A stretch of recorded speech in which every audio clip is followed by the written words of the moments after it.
Howdy, my name is Jack Clare.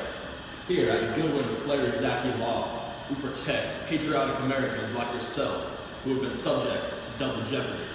The double jeopardy clause of the Fifth Amendment states that an individual cannot be tried or punished more than once for the same offense. Go. I'm Lucas Zaki. I'm a lawyer from Goodwin Clare Zaki. Has double jeopardy ever happened to you, like in these cases? In Benton v. Maryland, when Benton's second indictment, conviction, and trial for larceny violated Fifth Amendment provision against double jeopardy. Mayor Gillespie, a member of the Navajo tribe, pleaded guilty to an assault charge in the Court of Indian Offenses. It is a Native American court where they exercise jurisdiction over the Native American tribes. 6 months later, a federal grand jury indicted Gillespie on a charge of aggravated sexual assault based on the same underlying events. He was found guilty and sentenced to 30 years imprisonment. Gillespie challenged his prosecution in federal court, arguing that it violated the Constitution's double jeopardy clause because the Court of Indian Offenses is a federal agency. One of the authored arguments by Justice Amy Coney Barrett found that the double jeopardy clause does not prohibit prosecuting a person twice for the same conduct or action, but for the same offense.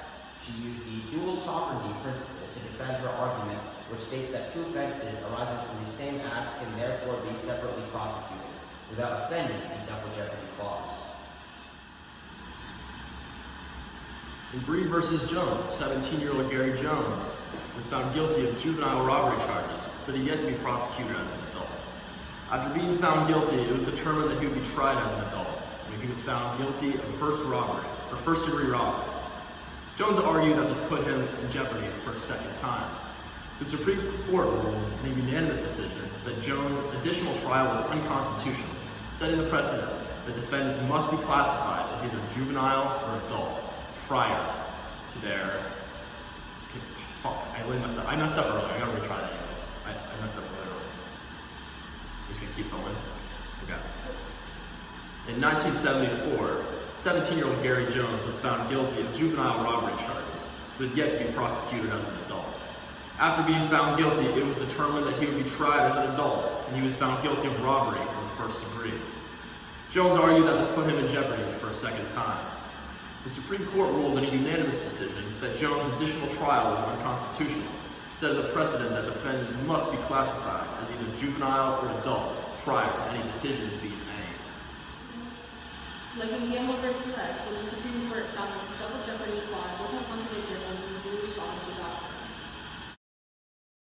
Rolling. Lastly, in Evans v. Michigan in 2012, Lamar Evans was accused of burning a vacant house in Detroit. The trial judge was required the prosecution to prove that the house was not a dwelling. However, that was not an aspect of the case under Michigan law. Due to the prosecution's failure to prove so, Evans was acquitted. However, the Michigan Court of Appeals ordered a retrial as no factual part of the case was resolved. After this, the Supreme Court ruled 8-1 that this was barred under the Fifth Amendment, and that Evans could not be retrialed at the fault of the court.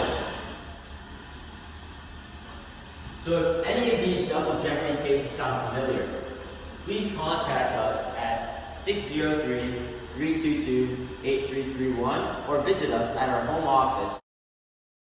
If you're ever in a sticky situation and they start to double down, We'll go to town.